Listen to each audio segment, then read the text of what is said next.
Quiero comenzar con un saludo a todos los inscritos, un saludo virtual, un saludo codo a codo, como se dice en este momento, y que estemos unidos no solo en la peripecia que estamos pasando, en el drama que está pasando, sino también solidificando el futuro que pronto llegará con nuevo amanecer y más próspero porvenir. El tema sobre la legitimidad de las sentencias, sobre todo con énfasis en las sentencias de lo penal, nos lleva a ubicar como protagonista de la misma a los jueces. Y al poner al juez en el centro de la temática de la legitimidad y de la legalidad de una sentencia, ubicamos en el mismo rol protagónico a la Fiscalía, a la defensa, a la Fiscalía acusadora y a la defensa, en igualdad de armas como lo sostiene la Constitución. Pero la legalidad y la legitimidad responden a dos preguntas diferentes.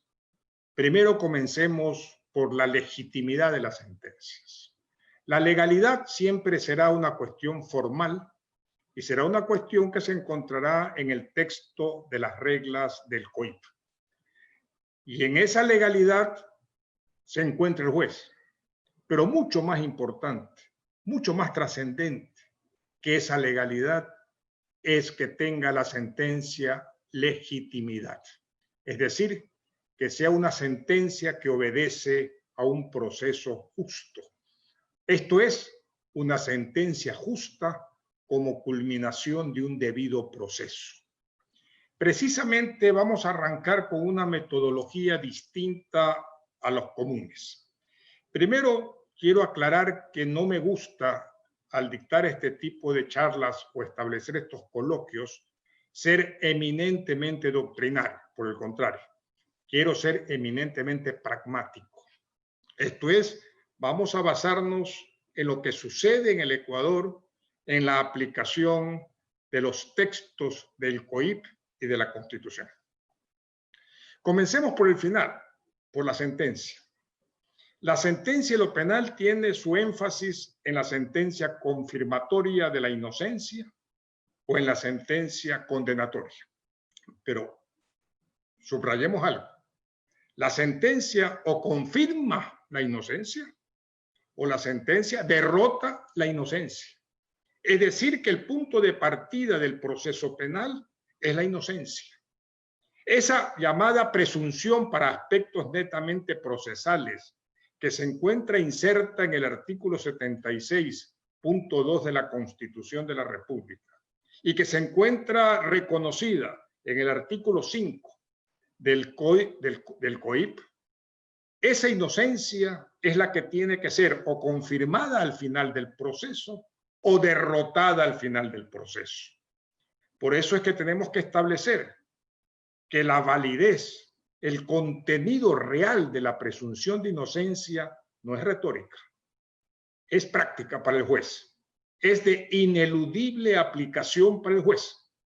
Es decir, tiene que o confirmar la inocencia porque faltó el mérito probatorio o tiene que declarar derrotada la inocencia de la persona porque se llegó no solo a una actividad probatoria de cargo, sino que además se llegó a un estándar probatorio. El estándar probatorio que impone el artículo 5 del COIP, que es haber probado más allá de toda duda razonable la responsabilidad penal del procesado.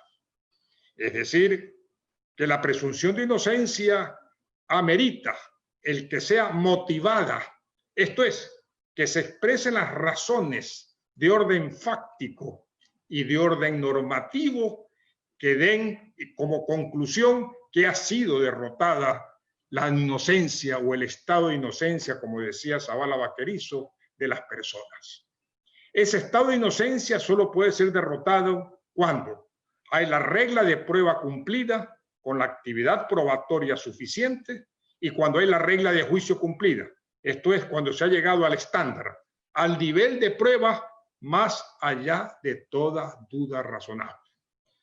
Pero aclaremos algo. No es que los jueces pueden ellos subjetivamente determinar cuándo se cumplió el estándar más allá de toda duda razonable. No es un problema subjetivo, no es un problema de convicción, como todavía leemos penosamente en muchas sentencias de lo penal. Eso no es verdad. Eso es una sentencia ilegítima. No es que el juez subjetivamente cree que ya está la verdad procesal que amerita fuera de toda duda razonable la condena para poder hacerlo. No, señor. El más allá de toda duda razonable ya ha sido respondida por todas las convenciones internacionales en su aplicación práctica por las cortes internacionales.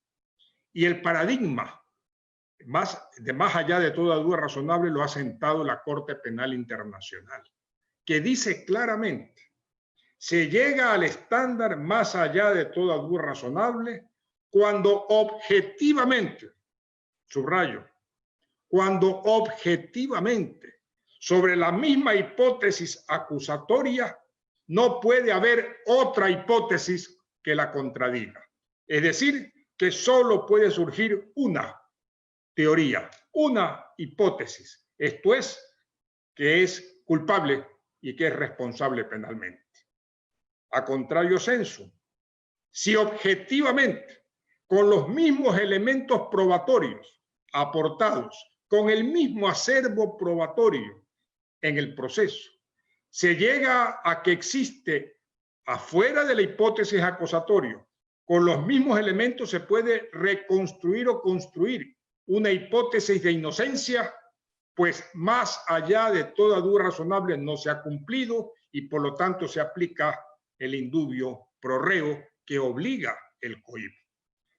Tomen en cuenta que el COIP, que está constitucionalizado en sus reglas procesales y sus reglas sustantivas penales, obliga a que se cumpla el indubio pro reo en la parte probatoria, y no solo en la parte de duda normativa, sino en la duda de fáctica, en la duda de la prueba, porque no puede haber más de una hipótesis, sino que sea solo la acusatoria. Solo eso legitima la condena.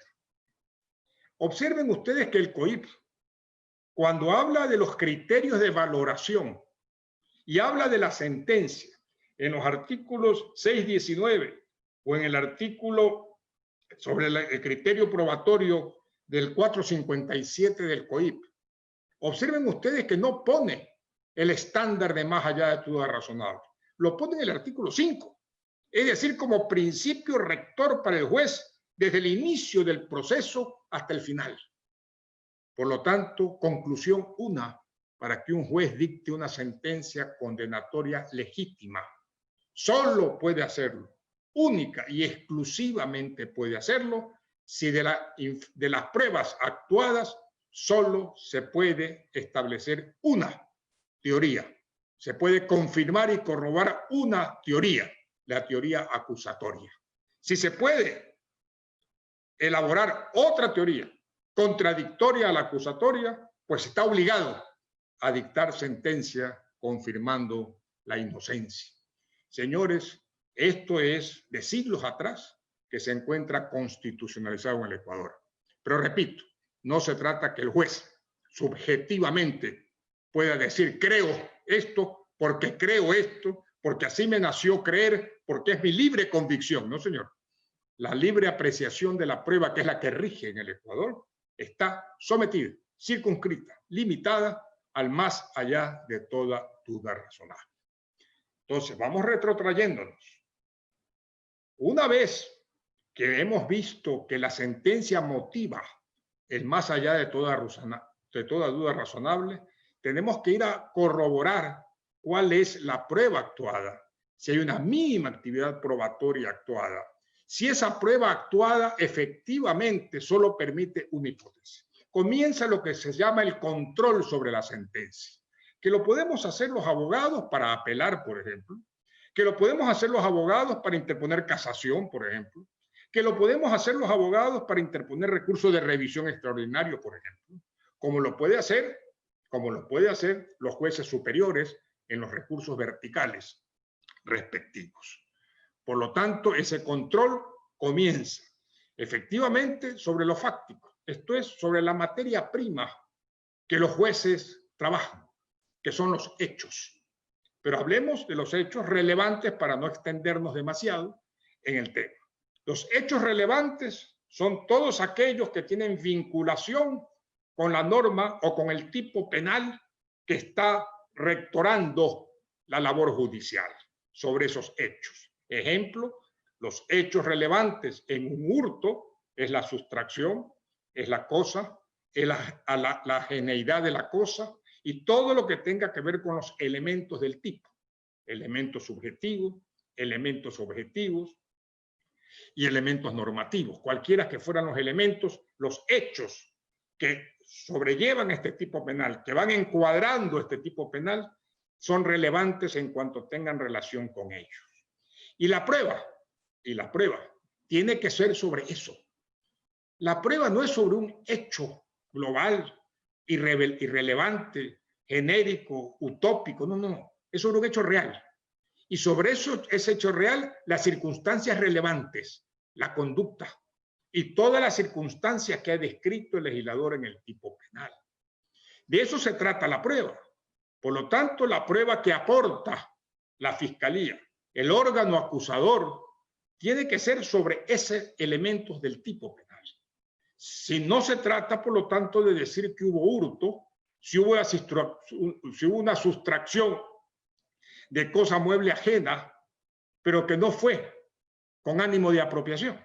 ¿Por qué? Porque faltó probar un elemento del tipo penal, que es elemento subjetivo, que no es el dolo, pero que es el plus del dolo, como elemento subjetivo del tipo, que es el ánimo de apropiación. Entonces, la Fiscalía tiene la carga de la prueba. No nos olvidemos de eso. Por eso se llama la carga de la prueba. Los fiscales tienen que hacer el esfuerzo dentro de los parámetros que marca la ley de aportar todos los hechos que conduzcan a un encuadre típico. Y por supuesto a la vinculación del supuesto responsable, del supuesto autor o del supuesto partícipe con respecto a ese hecho. Esa es la labor de la Fiscalía. Mientras que la labor de la defensa, por supuesto, en igualdad de armas, es aportar la prueba que signifique lo contrario, que no se dieron los elementos del tipo penal o que no hubo la vinculación causa-efecto entre hecho y persona, tal como lo dice textualmente el artículo 455 del Código Orgánico Integral Penal. En ese análisis probatorio, del acervo probatorio, de la prueba en conjunto, de la prueba de la cual se derivan conclusiones o hechos que el juez debe afirmar como dados en la realidad, es donde viene el segundo componente y el principal componente sobre esa sentencia final, que va a ser o la confirmación de la inocencia o va a ser, por el contrario, más allá de toda duda razonable, la condena. Pero la prueba que actúa la Fiscalía, la prueba que actúan las partes, tienen que encuadrarse en un tipo penal. Y aquí viene otra de las labores fundamentales del juez, que si bien es labor parte de la Fiscalía y parte de la defensa, fundamentalmente del juez, el poder jurisdiccional es el que decide el derecho, no es la Fiscalía. La Fiscalía puede dar su opinión sobre el tipo penal. La Fiscalía vincula al juez y a las partes con los hechos. El juez no puede de oficio aportar hechos, pero lo que no puede la Fiscalía es tampoco vincular al juez con la tipicidad. Eso es labor del juez. Eso es competencia exclusiva del juez. Eso es competencia privativa del juez. Por eso, en el COIP, cuando la Fiscalía inicia una investigación y luego de un tiempo de la investigación, ya sea investigación previa o investigación en instrucción fiscal, se da cuenta de que los hechos la han conducido a otro tipo penal, hace la reformulación de la tipicidad con los mismos hechos o con los nuevos hechos. Y eso lo lleva al juez de etapa intermedia, para que el juez de etapa intermedia vea si hay potencial probatorio entre lo actuado en la instrucción fiscal y la posible prueba en el juicio oral. Pero lo que debe mirar es si hay potencial probatorio para encuadrarlo en un tipo penal que él decide, no decide la fiscalía. Por eso es que debamos ser claros en que la congruencia que exige el COIP y todo principio procesal penal entre hechos y sentencia se da ininterrumpidamente con la defensa. Es decir, la defensa es sobre los hechos. En cuanto al encuadre típico, la defensa tiene que prever los errores que puede cometer la fiscalía en el encuadre típico y que lo pueden conducir al juez y alertar al juez de que lo que se está acusando como robo no es tal porque no se encuadra al faltar el elemento violencia. Al no haberse probado violencia y en la fiscalía haberlo encuadrado como violencia y robo, le toca al juez readecuar el tipo sin lesionar el derecho de defensa y ponerlo como hurto. Es decir, siempre será el juez el dueño del derecho. Es decir, el iura novit curia en cuanto a la jurisdicción, como poder jurisdiccional, es muy exacto y muy claro. No nos confundamos. El juez, al cambiar los tipos penales, tiene limitantes. Sí, tiene limitantes. Tiene limitantes en cuanto a que el tipo que cambie no deje, sobre todo en indefensión. Comencemos por ahí. Es decir, si los hechos que están probados conducen a un encuadre típico distinto que no se ha podido defender el procesado, no puede cambiar el tipo penal. Tiene que absolver o sobreseer o absolver. Pero en cambio, si la defensa sí ha podido defenderse de esos mismos hechos con diferente encuadre típico, puede cambiar el tipo penal sin ningún problema. Lo que está prohibido al juez es, por supuesto, vulnerar un elemento superior, un principio superior, que en este caso es precisamente el derecho a la defensa. Por otra parte, ahora bien, todo esto en el tipo penal se hace a base del principio de legalidad. Y aquí tenemos un problema grave. Pongámoslo así. El juez tiene que interpretar la ley penal. El juez tiene que interpretar los tipos penales. No le queda otra. El juez tiene que cumplir con el artículo 13 del COIP e interpretar cada tipo penal, primero en forma que vaya orientada y sea conforme a la Constitución. Si ustedes quieren, que más se ajuste a la Constitución. Segundo, tiene que hacerlo en forma literal. Bien entendida la literalidad. Esto es, un significado que convencionalmente esté dado en la comunidad. Me refiero a la comunidad jurídica. Ese significado, por ejemplo, de lo que es buena fe, un concepto vago, indeterminado, que obliga al juez a interpretarlo en el caso concreto. ¿Cómo lo interpreta? Interpretar es darle significado. ¿Dónde va a encontrar ese significado? ¿Dónde va a crear para el caso concreto el significado? En las convenciones jurídicas que existen en el Ecuador, es decir, doctrina y precedentes jurisprudenciales. Y sobre eso, dar el significado correcto a ese concepto. Y los tipos penales, muchos, y ya vamos a hablar sobre esto en forma exacta, que están textualmente dichos, tienen que ser interpretados en la primera significación convencional que encuentre el juez. No puede estar creando significados que no tengan raigambre, que no se afinquen en la comunidad jurídica ecuatoriana, sobre todo, o convencional si se trata de derechos fundamentales. Y finalmente, por supuesto, prohibir por esta misma razón cualquier interpretación extensiva o cualquier aplicación analógica, dado que la analogía no es un principio de interpretación, sino de aplicación de la ley a supuestos no previstos en el tipo penal, lo cual rompe. Esto significa, señores, que los jueces, esto no se destaca a veces con suficiencia, los jueces son los dueños de la determinación y de la taxatividad de los tipos penales. El tipo penal lo crea el legislador, sí señor. El texto lo redacta el legislador, sí señor. Con el ejecutivo, sí señor. Pero ese no es el que se aplica. Ese no es el que se aplica. Se aplica el que el juez, al interpretarlo al caso concreto, lo aplica. El juez, por lo tanto, pasa a ser colegislador en este sentido de casos prácticos, de casos individuales. La determinación o taxatividad de la ley penal en cuanto a los tipos penales más corresponde al juez. ¿Por qué?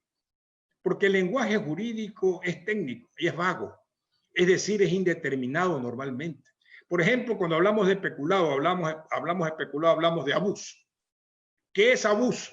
Mal uso. ¿Qué tipo de mal uso? Eso tiene que encontrarlo el juez. Ya lo redactó el legislador así. ¿Es constitucional la redacción? Sí, señor. ¿Por qué? Porque en las cortes constitucionales no se busca la determinación del texto a un caso concreto, no. Se busca que la redacción sea determinable por parte del juez. Por eso en la fundamentación, lo fundamental del juez es complementar la redacción hecha por el legislador. Y esa complementación que hace es la que se aplica al caso concreto. Y esa aplicación del caso concreto es lo que va a dar y es lo que se llama la tipicidad. La tipicidad es labor del juez. El legislador crea el tipo penal, pero quien adecua los casos concretos a cada uno de los tipos penales es el juez. ¿Cómo? Complementando la redacción de esos tipos a lo que enuncia cada uno de los elementos del mismo. Ahora bien, esto que es la labor de determinación de los jueces, esta labor que es fundamental de los jueces, no puede ser arbitraria. Si ustedes leen sentencias a veces, yo no critico la función judicial, sino en términos constructivos.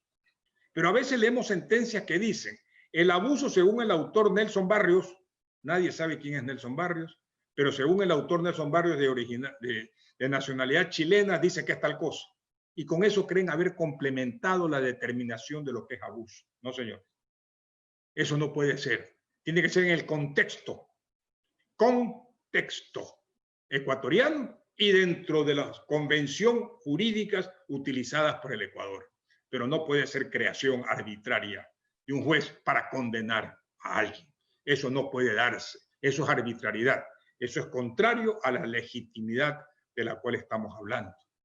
Porque aquí hay un principio que pocas veces se respeta, señores.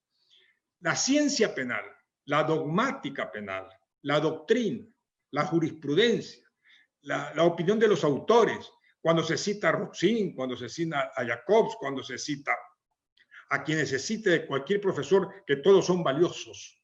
Señores, hay que tener dos reglas claras. Esas doctrinas son aplicables a la parte general del COIP en tanto en cuanto no las contradigan. Subrayo, las doctrinas penales, las teorías penales, la teoría del delito para ser más claro, la teoría de la imputación para ser más preciso. Puede aplicarse todas esas teorías, sea la de Jacobs con el funcionalismo, sea la de Roxin, sea la de Welser con el finalismo, sea la de Messier con el causalismo, cualquiera. Puede aplicarse al COIP en tanto y en cuanto no contradiga las normas puestas por la ley penal. Esto es por la parte que se llama de la infracción penal, del delito. Eso no puede hacerse. Solo puede hacerse la que, a partir del contenido de la ley penal, desarrolla la doctrina. Por ejemplo, el artículo 22 dice ahora que no puede haber tipicidad sin una conducta penalmente relevante. Artículos 22, 25 y 29 del COIP. ¿Qué sucedió? La tipicidad cambió de contenido. Ya no solamente es una conducta que tenga relación causal con el resultado. Ya eso no basta para que sea típica la conducta. Ahora es necesario que la conducta sea causa del resultado siempre y cuando tenga una significación de peligro o lesión al bien jurídico. Esto es cuando corra un riesgo prohibido. Esto es cuando la conducta del individuo aporta un riesgo prohibido, un riesgo no permitido. Pongamos un ejemplo de academia que siempre lo he puesto. Un cirujano que está en la sala de operaciones y pide el bisturí a la enfermera y con el bisturí opera. Sale exitosa la operación, cierra al paciente, se va a su casa y lo llaman después de 8 horas a decirle que el paciente está con un estado de infección calamitoso. El paciente muere. Se investiga la muerte y descubren que ha sido por infección causada por el bisturí.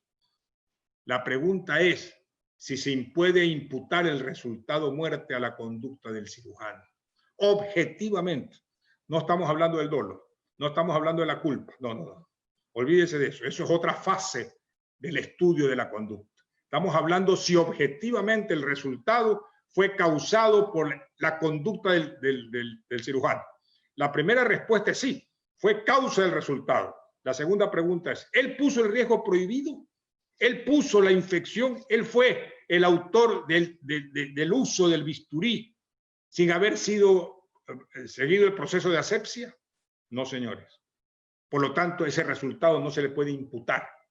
Eso es lo que dice el artículo 22, artículos 25 y artículos 29 actual para calificar el injusto penal, que sería la unión de los 3 artículos en el Código ecuatoriano. Por lo tanto, sobre eso, claro que el juez tiene que aplicar la doctrina que desarrolló la teoría de la imputación objetiva. Tiene que hacerlo, debe hacerlo, y debe adherirse a cualquiera de las posturas que desarrollan la doctrina de la conducta penalmente relevante. Está obligado a hacerlo. Pero eso en cuanto a la parte general del Código Penal. Lo mismo cuando se habla en el artículo 28 del rol de garante. El rol de garante. El juez tiene que ir a las doctrinas de Jacobs, por ejemplo, en el funcionalismo, sobre cuál es el rol de garante de la persona para establecer si hubo acción por omisión. Y así por el estilo en toda la parte general del Código Penal. No se diga en la teoría de lo concurso ideal y concurso real. La pregunta es, ¿hay delito continuado en el Ecuador? La ley no lo dice. ¿Se puede incorporar el delito continuado dentro de la teoría del concurso o no se debe aplicar? ¿Solo está permitido para la prescripción de los delitos o no? Eso es doctrina y dogmática penal. Eso tiene que hacerlo el juez mientras no contradiga lo que la ley dice de forma expresa. Eso en la parte general del COIP. Pero en la parte especial del COIP, no, señores. En la parte especial es al revés. Solamente puede el juez aplicar dogmática que complemente, que sea accesoria a lo expresamente puesto por el legislador. No puede crear un elemento, ni uno, que no esté inserto en la descripción del tipo penal, sea subjetivo, sea objetivo o sea normativo. No puede. Agregar eso es contraria a la tipicidad. ¿A qué nos conduce? Por lo tanto, esto es una regla. En la parte especial, juez que incorpore un elemento que no está previsto en el tipo, vulnera el principio de taxatividad o determinación que señala la Constitución en el artículo 76.3 y el COIP en el artículo 5.3, creo, del mismo. Seamos claros, por lo tanto, hay 2 reglas. La una para la parte general, que puede incorporar toda la doctrina y dogmática mientras no contradiga el texto de la ley.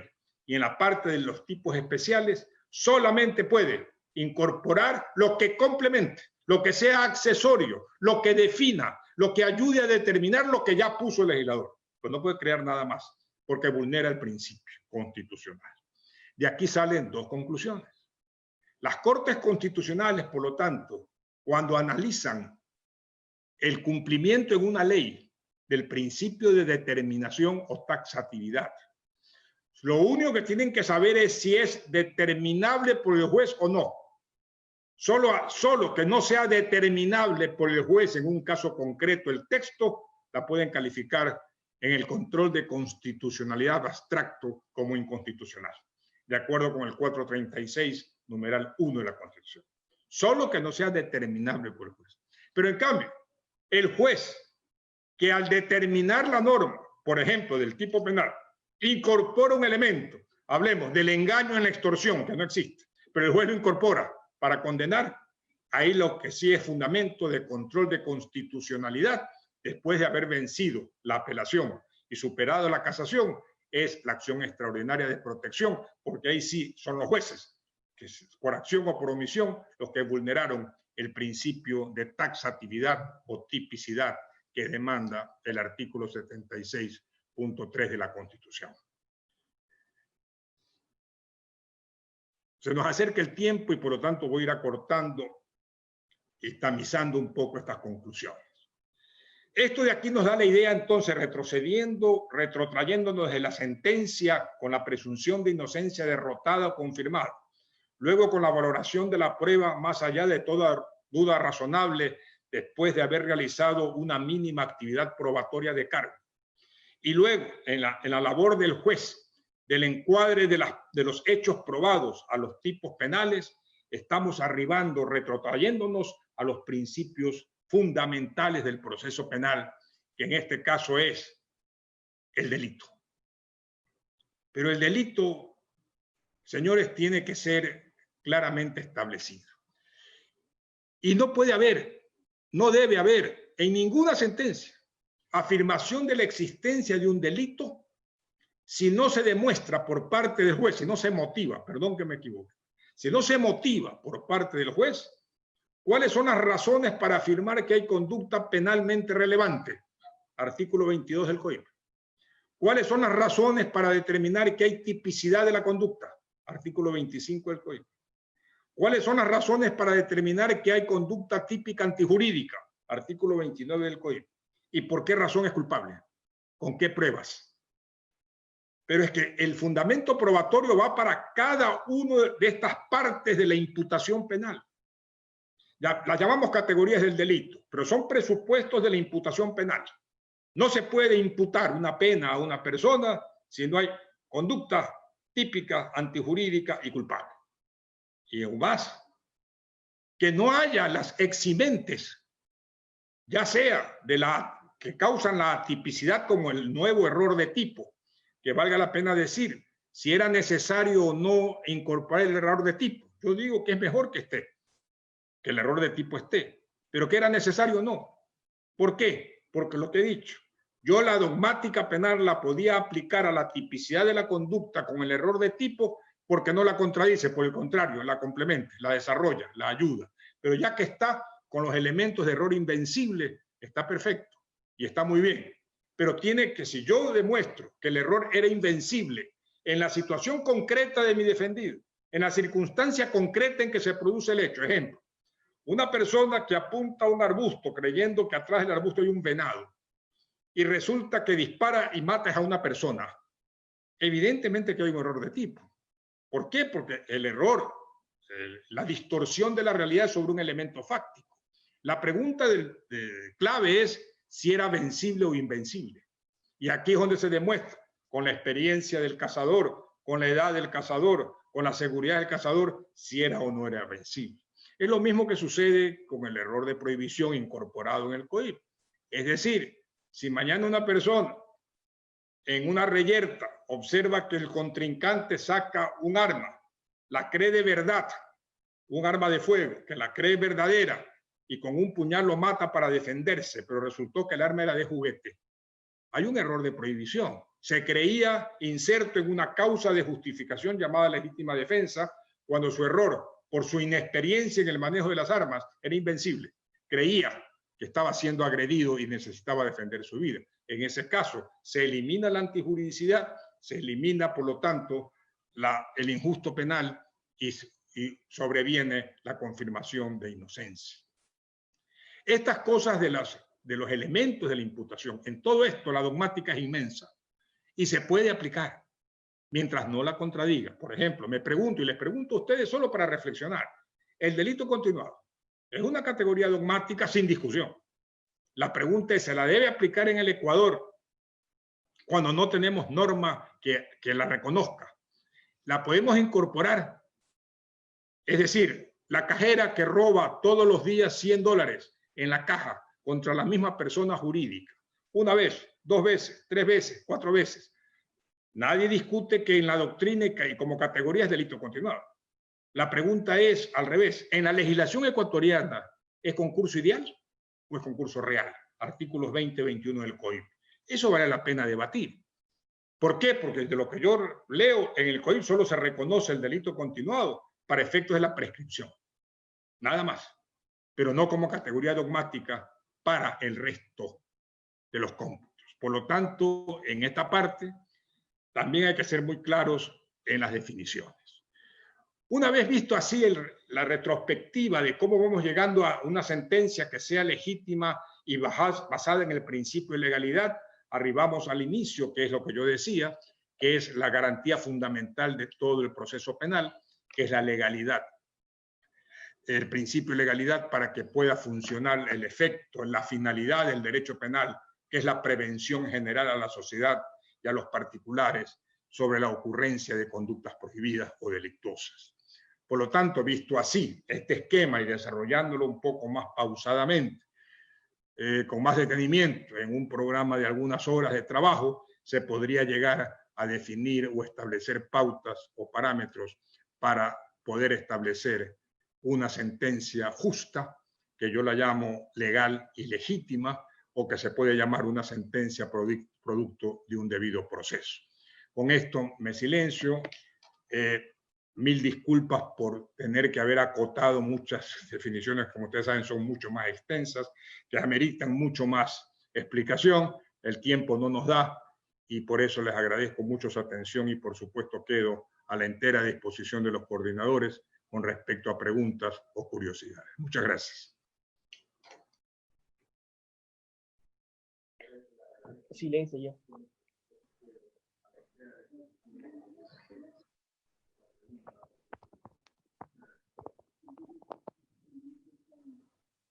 ¿Estamos con el foro activado? Sí, doctor. Continúe. Por favor, vamos, están allí, estoy...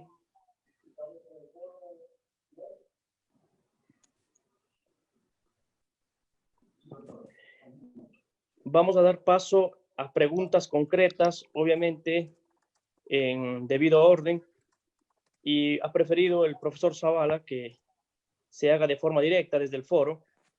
Cabe recalcar que en este webinar hemos tenido la participación de 500 asistentes en la plataforma Zoom y una cantidad bastante grande en la plataforma Facebook Live. Por cuanto vamos a iniciar con las consultas que tenemos en la plataforma Zoom a quienes se han adscrito a este programa.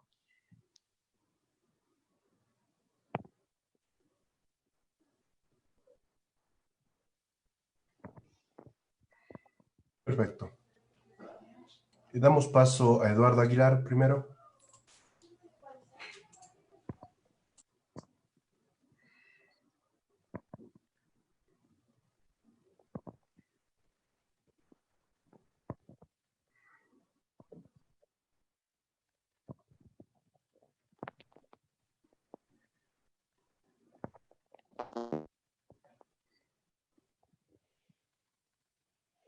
¿Tenemos listo la pregunta? Eduardo Aguilar nos dice por aquí, no tengo ninguna duda, pero ella estaba levantando la mano, entonces nos imaginamos que tenía una duda. Pero doctor, si es que usted considera, yo pudiera leer las preguntas que ya tenemos aquí en el chat. Claro que sí. Perfecto. Perfecto. Tenemos aquí en el chat de Zoom, por el momento tenemos 4 preguntas. Son un poco largas. La primera dice, doctor, hace unos días atrás se presentó una acción constitucional en contra de la cuarentena en los hoteles mediante habeas corpus.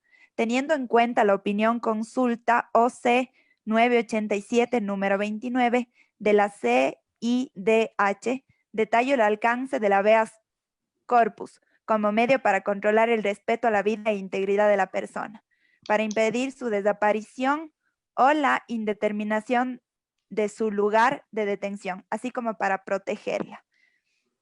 Es plausible que la CIA constitucional en medio de un estado de emergencia,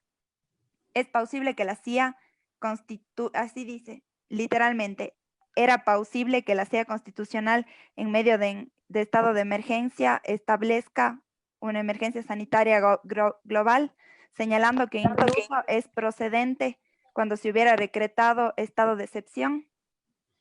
Bien, a la pregunta yo quiero solamente referirme al artículo 165 de la Constitución, que dice que faculta al presidente de la República para limitar el ejercicio de los derechos, o sea, el contenido de los derechos constitucionales, a la inviolabilidad de domicilio, inviolabilidad de correspondencia, libertad de tránsito, libertad de asociación y reunión y libertad de información. Por lo tanto, esos contenidos de esos derechos constitucionales pueden ser limitados o restringidos por parte del presidente de la República en cualquier estado de excepción. Si, por lo tanto, si la medida tomada por una delegación del presidente para restringir la libertad de movilización o de tránsito ambulatorio de las personas es perfectamente constitucional. Perfecto. Pasé al doctor Stalin 2 preguntas más. No sé si, doctor, usted las quiere hacer o quiere que las siga haciendo yo. Interrumpo. El doctor Fernando Salazar, a través de la plataforma Facebook Live, consulta. La Corte Interamericana de Derechos Humanos establece que para dictar sentencia debe tener la certeza. El Código Orgánico Integral Penal habla de la convicción para dictar sentencia condenatoria. ¿Cabría aquí el control de convencionalidad? Bien, yo respondo a eso diciendo que el COIP habla de la convicción a la que llega el juez, por supuesto, pero de acuerdo con el artículo 5.3 dice, la o el juzgador para dictar sentencia condenatoria debe tener el convencimiento, esta es la convicción de la culpabilidad penal de la persona procesada, más allá de toda duda razonable. Por lo tanto, el juez tiene que justificar su convicción diciendo, no encuentro en el acervo probatorio cómo elaborar otra teoría que no sea la de culpabilidad. Si eso lo motiva el juez, entonces sí es legítima la sentencia. Pero si por el contrario no la motiva, o no tiene cómo, o si hay cómo elaborar otra teoría sobre la inocencia del procesado, por ejemplo, entonces la sentencia es ilegítima. Perfecto. Carolina, ¿podemos dar paso a una consulta desde el foro directamente? Sebas, usted claro que sí, puede... no hay problema. Ya le doy paso a Luis Mogrovejo, ¿ok? Adelante. Luis. Buenas tardes. En vivo. Doctor, buenas tardes, ¿me escucha? Sí, cómo no, lo escucho perfectamente. Doctor, en primer lugar, mis felicitaciones por la ponencia. Nosotros admiramos muchísimo su trabajo y yo le saludo desde la ciudad de Loja. Soy abogado de libre ejercicio profesional y pues siempre estamos nosotros constantemente tratando de capacitarnos y magistrar su exposición. Felicitándole en primer lugar, doctor, por la exposición. Mi pregunta va dirigida básicamente, doctor, al hecho de que, si bien es cierto en materia penal, se conoce que hay aplicaciones y hay beneficios como lo que es el procedimiento abreviado y lo que es, obviamente, en este caso, la sustitución de medidas alternativas a la prisión, como el caso de, en este caso de, bueno, como lo decía, principalmente procedimiento abreviado, y en segundo caso la sustitución de la medida de la pena privativa. Doctor, en fiscalía, la fiscalía en los procesos penales, tengo entendido que muchas de las veces lo que hace simplemente es regirse al dictamen acusatorio, es decir, presentar la valoración de la prueba para que sea examinada por el juez. ¿Por qué en los delitos de acción penal pública, que si bien es cierto, muchas de las veces, como es el caso de las lesiones, por qué en este tipo de delitos, una vez que incluso se llega a mediar con la otra parte o con la contraparte, ¿por qué la fiscalía decide seguirlo de oficio? considerando que incluso en algunos casos se ha aplicado después de la etapa del cierre de la prueba, es decir, ya cuando se ha cerrado la etapa de instrucción fiscal, y tengo entendido que el Código Orgánico Integral Penal establece que solo hasta antes de la audiencia de evaluación y preparatoria de juicio o hasta antes de la audiencia de formulación de cargos se puede llegar a mediar.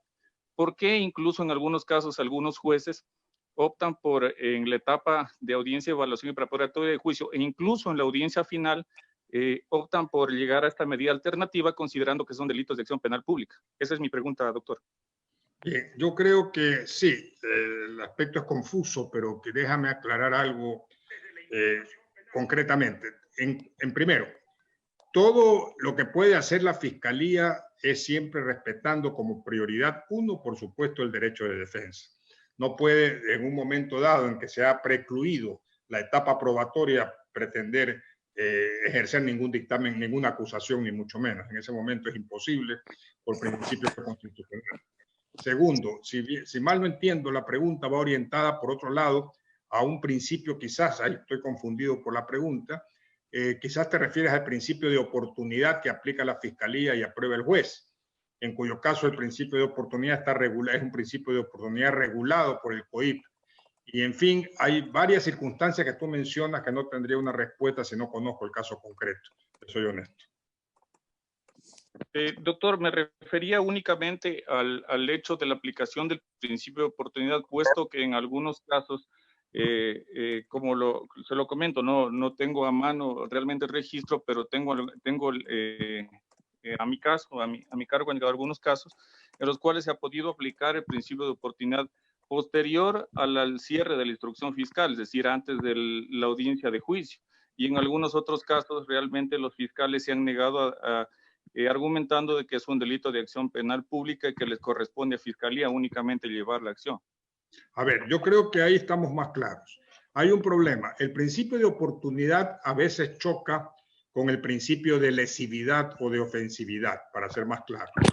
Y si la Fiscalía considera que el bien jurídico lesionado o presuntamente lesionado no amerita la persecución penal, aplica el principio de oportunidad. Por lo tanto, establece una ponderación entre el delito que persigue y el bien jurídico presuntamente lesionado y el interés público, la falta de interés público en la prevención de ese delito. Si la Fiscalía considera que hay falta total de justificación para ejercer la acción penal pública, lo puede hacer. Interrumpo. Por favor, que el foro continúe, pero deben ser preguntas muy concretas para poder abarcar en la medida de lo posible estos 15 minutos que queda abierto para el foro. Carolina, que continúe, por favor, el siguiente participante. Perfecto. Yo voy a dar paso a Jorge Cordero.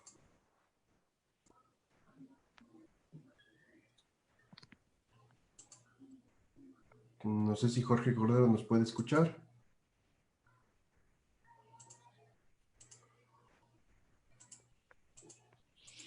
No, parece que no puede prender el micrófono. ¿Le puede dar paso al doctor Esteban Crespo?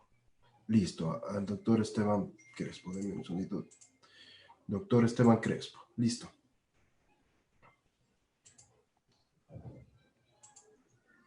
Sí, doctor Jorge Zavala, ¿me escucha? Sí, cómo no, a la orden. Bueno, felicitaciones en realidad por su brillante exposición. Saludos desde la provincia del Cañar. Mi pregunta es una pregunta que tiene que ver justamente con la emergencia sanitaria que estamos teniendo ahora en el país. Como usted sabe, el gobierno, por medio de un reglamento, me parece que es del Ministerio del Interior, ha impuesto unas multas en caso de que se viole este toque de queda. Sin embargo, existe el artículo 282 de incumplimiento de decisiones legítimas de autoridad competente, el cual se encuentra establecido en el COIP, en el artículo 282. Ahora, existieron casos ya en los cuales se juzgaron a ciertas personas con el artículo 282, sin embargo, luego existe justamente estas multas. ¿Podría aplicarse aquí en este caso el principio de favorabilidad? Y además, mi pregunta también es, ¿qué tan legal serían estas multas cuando existe una norma ya establecida en el COIP? A ver, yo creo que serían cuestiones diferentes. Primero, si ya fue juzgado por cualquier motivo, sea legal o ilegalmente, no puede volver a ser juzgado por otra causa con los mismos hechos. El non bis in idem que establece la Constitución y establece el COIP es sobre hechos. Si los hechos que sirvieron para un primer juzgamiento, sea cual sea la calificación jurídica que se dio, son los mismos que sirven para otros juzgamientos, sea cualquiera la calificación jurídica, no se puede, está impedido de hacerlo por el non bis in idem. Primero. Segundo, cuando se trata de un delito como el que se habla de desacato a la orden legítima de una autoridad pública, claro que se puede condenar y se puede sentenciar y usted lo que usted quiera, pero siguiendo el debido proceso. Si no se sigue el debido proceso, por cualquier condena ilegítima. Y en tercer lugar, las multas. Yo entendería que las multas que se establecen son multas por contravenciones, multas administrativas, pero no por la comisión de delitos. No lo tengo claro, pero entendería yo que de otra manera no puede ser. No puede haber pena si no es por contravenciones, en este caso impuestas por delegación de ley o por tipo penal en blanco a las facultades, a la potestad ejecutiva. Continuamos. El juez Carlos Cárdenas tiene una consulta, doctor Zavala. Que le abran, por favor, el micrófono. Claro que sí. Ese es el que dice Carlos. Listo.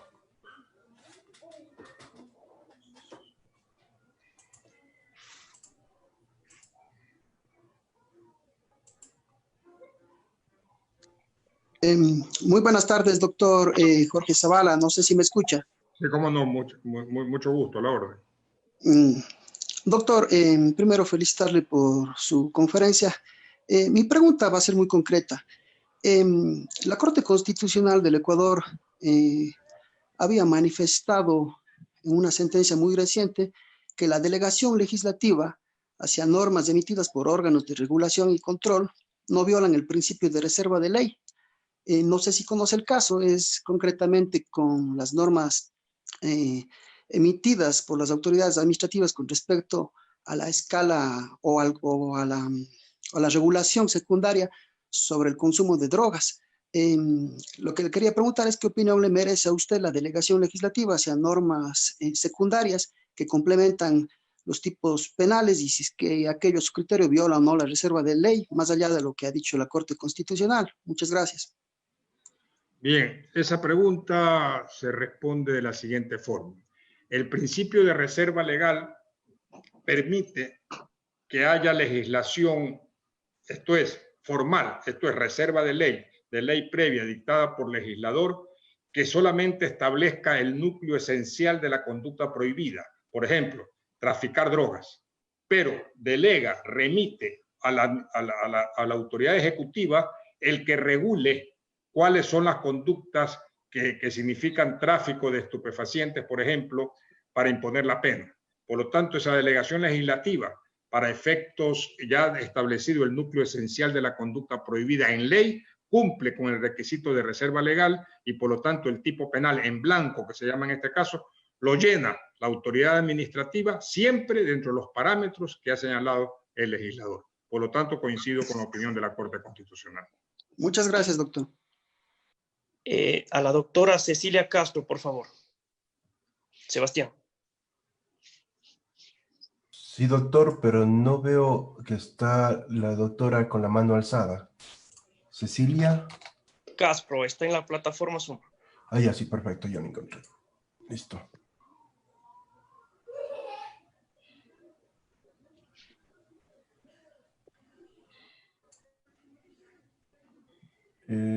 No, ya está habilitado el micrófono, pero no dice nada. Bueno, continúe usted allí. Creo que ya se conectó. Doctora. Sí. ¿Me escucha? Buenas tardes. Bueno, primeramente felicitarle al doctor Jorge Zavala Egas por la excelente participación. Soy un estudiante de Derecho de la Universidad Católica de Azogues.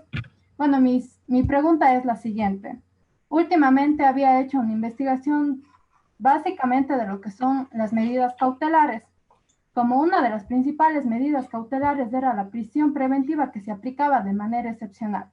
Bueno, la incógnita que yo tenía junto con un profesor es cómo afecta si no aplicamos esta medida cautelar en primeras instancias, por ejemplo, en el caso últimamente Arroz Verde, que está afectando variadamente la seguridad jurídica de nuestro país. porque esta se aplica en cuestiones excepcionales y básicamente se va aplicando directamente en el orden de las medidas cautelares. Muchas gracias. Bien.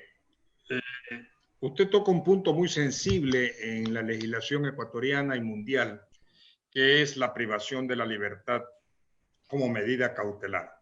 Entendamos claramente que el principio constitucional y legal es que es una medida de excepción. Esto es, solo procede cuando es proporcional.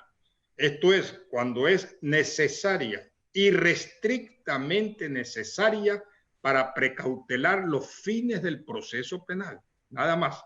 No es una medida de política criminal, no es una pena anticipada, no es una pena para protección de la sociedad solamente, salvo ciertos delitos. Porque, primero, está prohibido en el país y en el Ecuador y en el mundo entero el juzgar por estado o condición. Esto es, o se juzga por conductas o es inconstitucional. Segundo, solamente se puede hacerlo para cumplir, por eso se llama cautelar, accesoria al proceso para cumplir los fines del proceso. Por ejemplo, si el sujeto está en capacidad de poder entorpecer la labor de la fiscalía en la aportación de pruebas, entonces amerita prisión preventiva.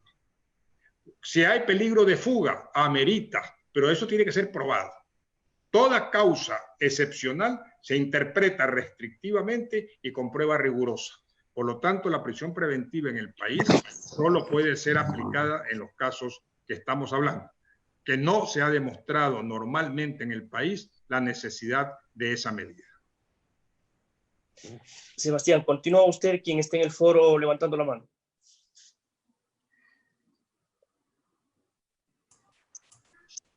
Fabián Campoverde.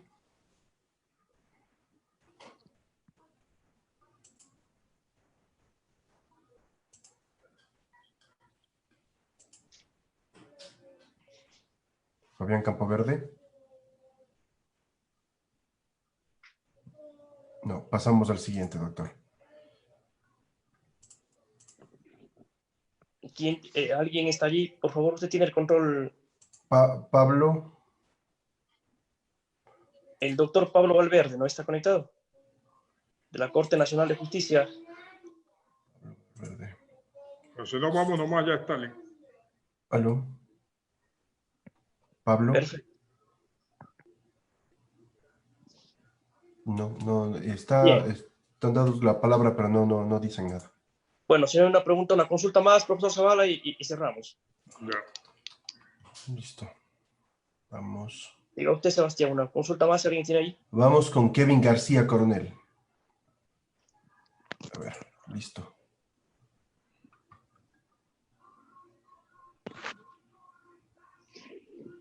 Kevin García. Sí, buenas tardes, doctor, ¿me escucha? Sí, cómo no, a la orden. Sí, mucho gusto, doctor. Un saludo por su conferencia. Mi pregunta va relacionada sobre todo en el sentido de que si usted considera que existe constitucionalidad en la responsabilidad penal de las personas jurídicas, tomando en consideración la escasa motivación que existe al respecto sobre este tema puntual, o la casi nula motivación que existe al respecto. Muchas gracias. Bien, precisemos. Dos cosas son distintas.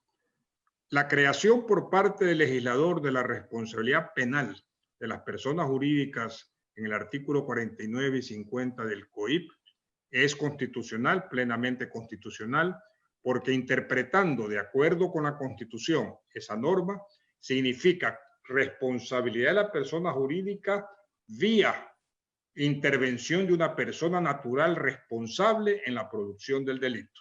Por lo tanto, se cumple con el elemento culpabilidad, que es precisamente lo que significa la falta de cumplimiento de la persona jurídica de los cánones de seguridad. Les pongo un ejemplo. Un gerente de discoteca, una persona jurídica que se llama Discos S.A., recibe el público, se produce un incendio, mueren personas y en la investigación se demuestra que la persona jurídica no tenía una planificación con fugas, con puertas de escape o con irrigadores que controlen el incendio. Esa persona jurídica, ojo, esa persona jurídica, por la negligencia del gerente de la empresa, pasa a ser responsable penal, pero asimismo es culpable del delito y es autor del delito la persona natural. Por lo tanto, ambos marchan en la responsabilidad penal y por lo tanto la constitucionalidad no se encontraría, si es que el delito, que en este caso no lo es, estuviese previsto taxativamente en el COIP como de responsabilidad penal de las personas jurídicas. En esto, para su objetividad, seamos claros. Solo se pena a las personas jurídicas en los delitos que expresamente señala el COIP. Ahí no está ni homicidio, ni hurto, ni robo, ni los delitos comunes. Solamente están ciertos delitos especiales en que la responsabilidad penal puede ser imputada a las personas jurídicas. No pasan de ser una decena de delitos. Bueno, eso es todo y yo les agradezco mucho a todos por su atención y siempre a la orden y reiterando mis saludos a todos y en este momento solidarios todos, codo a codo. Gracias. Gracias una vez más por la intervención, por la participación de nuestro profesor honorario, el doctor Jorge Zavala Egas, comprometidos con la educación y en estas circunstancias con la educación en línea que se torna cada vez un derecho de vital importancia en la vida de todos. Agradecer a toda la comunidad virtual que se ha sumado a esta participación y no será una jornada académica aislada, estaremos permanentemente, hemos planificado varios webinarios y continuaremos en otras disciplinas del derecho. Un abrazo fraterno para todos y hasta pronto. Gracias. Gracias, Jorge. Gracias a todos los participantes. Gracias a todos ustedes también.